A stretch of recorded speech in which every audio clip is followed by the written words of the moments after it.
신나고 즐겁게 시작할 준비 전 됐는데 여러분들 되셨나요? 기분 좋게 시작하자고요. 여기 화기 하나 준비했습니다. 입구가 넓어요. 오늘 사용할 꽃들을 좀 더 풍성하게 담고자 이렇게 입구가 넓은 걸 준비를 했습니다. 화기에다가 플로럴폼을 넣을 건데요. 사실 이런 넓적한 화기에 신봉꽂이라든지 치킨망 센터피스 너무너무 어울립니다. 그런데 오늘 일부러 플로럴폼을 활용하려고 한 거는 이제 초급 과정을 끝내고 중급 과정 정도에서 배우는 분들, 꽃을 한창 배우고 계시는 분들에게 좀 도움이 되고자 이 수업을 준비를 했고요. 그러다 보니 저는 플로럴폼을 준비를 했습니다. 아니 그럼 뭐 이런 분들은 치킨망 하면 안 되나요? 그런 건 아니에요. 다만 꽃의 활용에 익숙함이 만들어지고 난 후에 이런 치킨망 센터피스를 만들면 좀 더 나의 생각을 투영하는데 훨씬 좋더라고요. 그래서 저는 기본기에서 이제 중급 과정을 거치는 그 과정에서는 치킨망 그리고 침봉꽂이 아예 안 가리킵니다. 어떻게 꽂아는 사실 예뻐요. 예쁜데 뭔가 내가 아트적으로 뭔가 나만의 스타일을 꾸며 나가는 거에 재미를 또 붙이고 또 그거를 하고 싶은 분들 오늘 이런 플로럴폼 활용해서 해보셔도 좋을 것 같아요. 자, 비닐은 안쪽으로 밀어 넣겠습니다. 물이라고 생각하면 완전 바짝 밀어 넣어야 되는데 한 1cm에서 1.5cm 정도, 뭐 많아봤자 2cm 정도의 높이만 플로럴폼을 올립니다. 근데 이거는 정답이 아니라 제가 가르쳐 드리는 방법이니까 이제 그거를 그냥 인지하고 아, 이 사람은 높이를 1에서 2cm 정도 높이를 올려서 하는구나 이렇게만 알면 되겠습니다. 영춘화, 이 꽃 폈죠? 이게 계속 지면 또 다른 몽우리가 생겨서 꽃이 피고 그러더라고요. 정말 오래 갑니다. 팔을 만들어 볼게요. 어깨 팔. 영춘화로 그려봅니다. 내가 어느 정도 넓게 만들지 가늠해 보는 거예요. 위에 길이는 어느 정도 올리면 좋을지 또 한번 그려봐요. 높이를 만듭니다. 그리고 오늘은 사방화가 아니에요. 입체감이 있지만 앞에 정면만 생각해서 디자인을 할 거거든요. 그래서 이 플로럴폼을 중간에서 이렇게 십자가를 그렸을 때 중심에서 뒤로 가야 돼요. 긴 라인에 위로 올리는 라인은 뒤쪽에 있는 면에 꽂아줘야 훨씬 많은 면을 정면을 위해서 플로럴폼을 쓸 수 있거든요. 저는 여기도 올릴 거예요. 그리고 뒷면이라고 생각하는 곳에서도 이파리가 있어야 합니다. 이렇게 저는 아주 가볍게 스케치를 끝냈습니다. 여기에 이제 메인에 아주 크고 예쁜 꽃들을 넣으면서 시작을 해볼게요. 라너큘러스입니다. 이 라인에 맞춰서 내가 넣고 싶은 곳에 저는 넣습니다. 먼저 영춘화를 넣은 사이에다가 그 길이와 비슷하게 살짝 더 들어가면서도 비슷한 위치에 라너큘러스 넣고요. 짧게 올라간 영춘화 옆에 조금 더 얼굴이 작은 라너큘러스를 넣어서 길이감을 맞춰주고요. 길이를 또 긴 라인에 맞춰서 라너큘러스 넣어줍니다.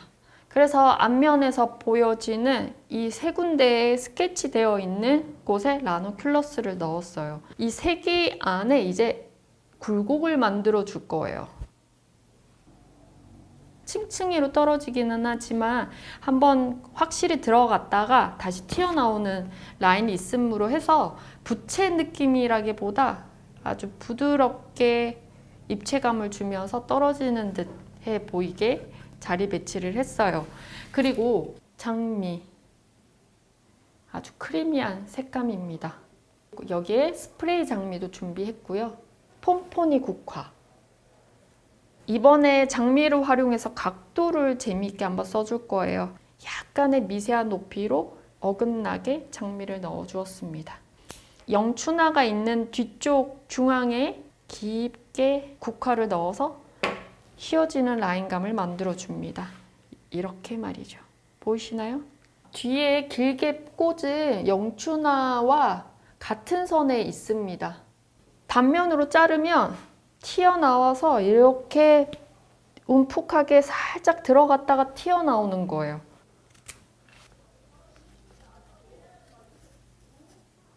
장미가 확실하게 깊게 들어간 듯해 보이죠?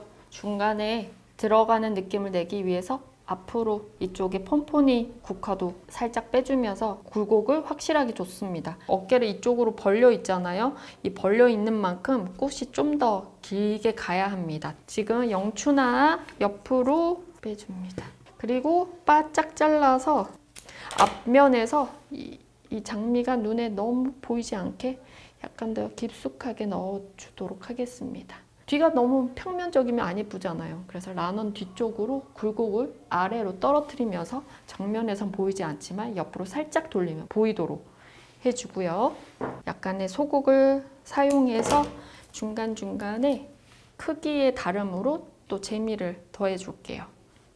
뒤쪽에도 놓치면 안 됩니다.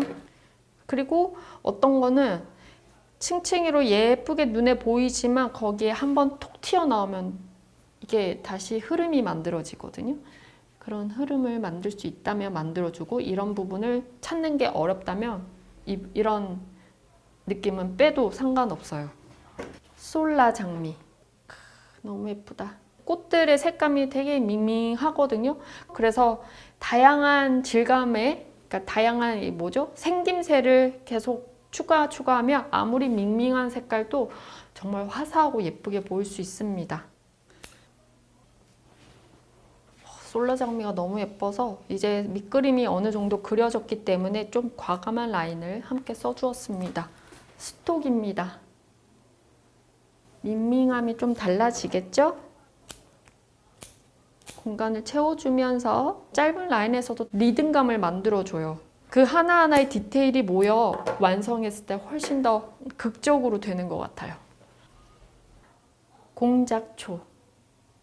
중간에 소국이 보이게끔 낮아야 됩니다. 너무 튀어나와 버리면 숨통이 가려져서 안 예뻐요. 답답해집니다. 자, 큰 꽃 사이에 또 잔잔한 꽃이 들어가면 또 재미가 더해집니다. 그래서 길이를 옆에 있는 꽃들 보면서 높이를 정해서 넣어주고, 이렇게 곳곳에다가 잔잔한 들꽃이 번져서 난 것처럼 공간을 채워줍니다. 여러분, 대부분 이 정도 하고 다시 라인감 조금 더 그리고 잔잔한 꽃 들어가면 끝나요. 그리고 여기 악센트 같은 아주 예쁜 꽃들 한두 줄기만 딱 들어가면 그냥 완성됩니다. 저는 여기에 조금 더 어려움을 추가하도록 해볼게요. 어려움이란 다시 한번 레이어를 주고 과감한 라인을 쓴다라는 거예요. 그래서 저는 큰 스프레이 장미 하나를 그냥 올려봅니다. 그 아래로 공작. 이렇게 스프레이 장미와 공작초를 하나를 더 넣었는데 분명히 처음에 이런 굴곡 만들어줬어요. 여기에 다시 길게 하나를 더 넣으면서 다시 한번 다른 파도를 만들어주고 다시 짧게 들어가면서 다시 파장을 더 잔잔하게 만들어준 거예요. 아주 얇게 들어가면서 계속 굴곡을 만들어주는 겁니다. 그럼 어느 방향을 보냐에 따라서 느낌이 다르고 또 형태도 달라 보이고 그 안에서 꽃들의 그 사이사이마다 또 보이는 그 결들이 보는 즐거움이 더 클 겁니다. 이렇게 하면서 저는 스케치에 맞는 디자인을 좀 더 과감한 라인도 앞으로 빼면서 만들어 주었습니다. 뒤에는 여전히 비어 있어요. 그렇다고 뒤를 그대로 놔둘 거냐? 그러면 안 되겠죠. 이제 여기에 남아있는 수국과, 스톡과 국화, 그리고 공작, 이런 꽃들 더 넣어서 추가해 줄 거고요. 그리고 포인트 되는 악센트가 될 꽃들을 또 같이 추가해 줄 거예요. 여기에 아까 남겨놨던 라논큘러스를 더 추가하고 다음 악센트에 꽃을 넣어주도록 하겠습니다. 여기에 더 뭉치를 크게 만들어줬습니다. 옆면도 예쁘고 앞면도 예쁘고 뒷면도 너무 예쁜 옥스포드입니다. 라인을 맞춰서 가되 과감하게 물튀김이 있는 것처럼 살짝 빼면서 라인감을 바깥으로 얇게 밑으로 빼줍니다. 위보다는 살짝 아래로 떨어지게. 뒤는 보이지 않더라도 뒤쪽 공간 입체감 있게 보일 수 있도록 뒷공간에서도 스카비오사 넣어주고요. 몽우리는 라논큘러스 사이에 이렇게 옥스포드 스카비오사까지 넣었어요. 이제 영춘화로 마무리 단계까지 가도록 하겠습니다. 뒤와 이어질 수 있도록 라인을 다시 한번 추가해 줍니다. 채워주면서 라인을 좀 더 추가하고 싶은, 강하게 만들고 싶은 위치에 이 영춘화를 넣어줍니다. 뒷부분은 스프레이 장미 그리고 폼포니 소국을 좀 더 추가해 줍니다. 이렇게 서브의 꽃들을 활용해서 뒷공간을 채워주었습니다. 여기에 제가 우산 이런 고사리를 준비했는데요. 만약에 이런 부드러운 아름다움에서 나의 개성을 놓고 싶다 그러면 이런 소재들을 자유롭게 활용하면 좋은데요. 우산을 씌운 것처럼. 근데 이게 길이가 그렇게 길지가 않아가지고 그게 좀 아쉽지만 이렇게 여름스러운 느낌이 물씬 나고요. 이런 우산을 빼버리면 그냥 하염없이 부드러운 사랑스러운 느낌입니다. 분위기를 어떻게 할 거냐에 따라서 이런 소재들을 활용하면 너무 좋습니다.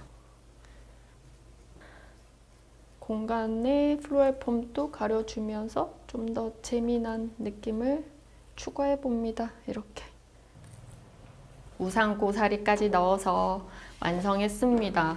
이 센터피스를 만들 때 밑그림 그리는 것을 한번 꼭 해보세요. 저는 이 밑그림을 그려놓고 꽃을 꽂아 나가면 잃었던 길도 다시 되찾아서 올 수 있거든요. 그러다 보면 마지막에는 내 머릿속에 있었던 어떤 그림들 가까이에 나의 꽃들이 눈앞에 보여지는 경우가 훨씬 크더라고요. 그래서 밑그림 그리는 것을 정말 추천합니다. 오늘의 가장 중요한 거는 밑그림 그리기입니다. 그러다가 이제 어느 정도 다 그려지면 그때서부터 과감하게 새로운 라인감도 그려보고 새로운 꽃도 추가해보고 체험을 해봐도 흐트러지지 않고 개성이 묻어나게 만들어 나갈 수 있습니다. 여러분들이 그것을 알아냈다면 오늘 배움 끝. 여러분들 오늘 좀 덥죠? 안 더운가요? 오늘 이 꽃들 보시면서 시원한 맛과 또 아름다운 맛을 함께 느껴보시길 바라보고요. 오늘 또 여러분 즐겁고 행복하게 한번 날려보입시다. 빰빰빰빰빰빰빰빰